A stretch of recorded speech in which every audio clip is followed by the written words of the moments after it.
corações e mentes aí.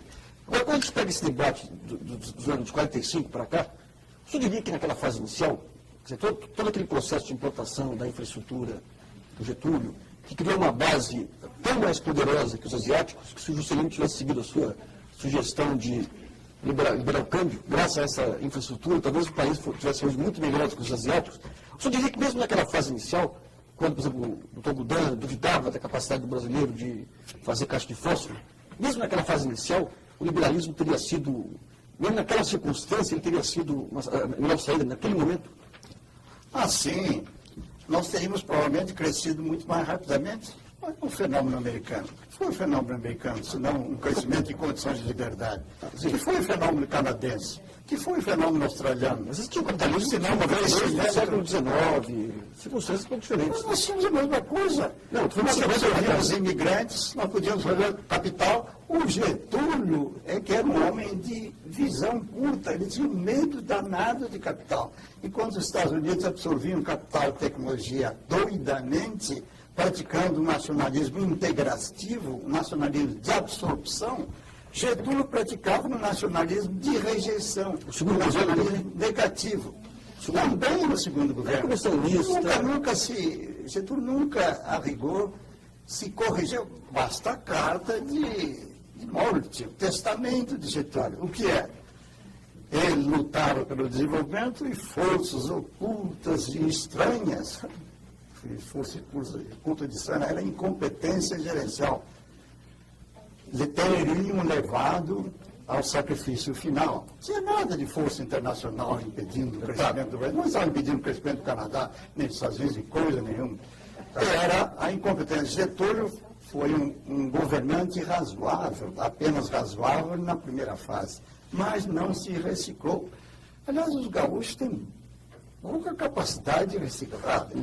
Esse filhote da ditadura, o Brizola, é filhote da ditadura Vargas. Ele acusa todo mundo de filhote da ditadura, mas ele é um grande filhote da ditadura Vargas. Mas ele não fala até hoje em que o problema do Brasil são as perdas internacionais. Quer dizer, não se reciclou. Fala isso há 30 anos. Getúlio não se reciclou. Quando ele voltou ao governo, numa onda de popularidade, ele tinha as estruturas mentais, a Gestalt, como dizem os alemães, da época anterior, de um Brasil menor, de um Brasil antes do... Mas só não dá importância para aquele investimento em infraestrutura que foi feito no segundo governo Vargas? Sim, o investimento do segundo governo Vargas em infraestrutura teve um defeito, que foi um investimento estatizante. Nós podíamos ter desenvolvido a infraestrutura através do capital privado, mas Getúlio tinha essa ideia de que a infraestrutura tem que ser governamental. Então, toma lá a Eletrobras, toma lá a Petrobras, toma lá, sei lá o quê, Eletrobras, Petrobras, a Embratel, a Telebrás vieram já com o Jânio, mas ainda era a mentalidade do Getúlio. O governo tem a responsabilidade da infraestrutura. Por quê? O governo não é responsável pela infraestrutura nos Estados Unidos. Os Estados Unidos, as ferrovias são privadas. A eletricidade é privada. O telefone é privado. Vai ao Japão, mesma coisa. Telefone está sendo privatizado. Mas naquele momento, o país tinha energia elétrica disponível. Naquele momento, o país tinha capital privado disponível. Nós precisamos para esse capital. Em primeiro lugar, quem é que fez a infraestrutura aqui? Foi a Light Power, não foi? Quem é responsável pela industrialização paulista? É a Eletrobras? É Getúlio Vargas? Foi a Light Power.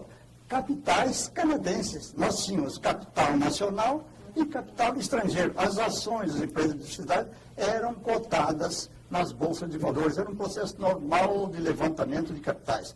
Getúlio ainda nos pegou. Aliás, é injusto dizer isso dele.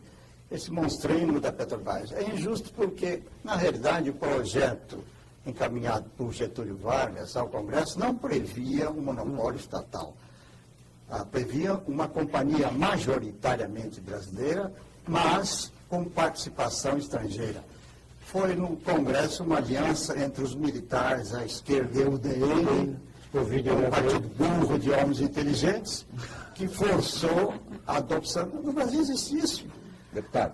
Às vezes o conjunto não tem limites para baixo e a soma das partes é menor que as partes. O Getúlio Vargas não estimulou a criação do monopólio, mas aceitou alacremente.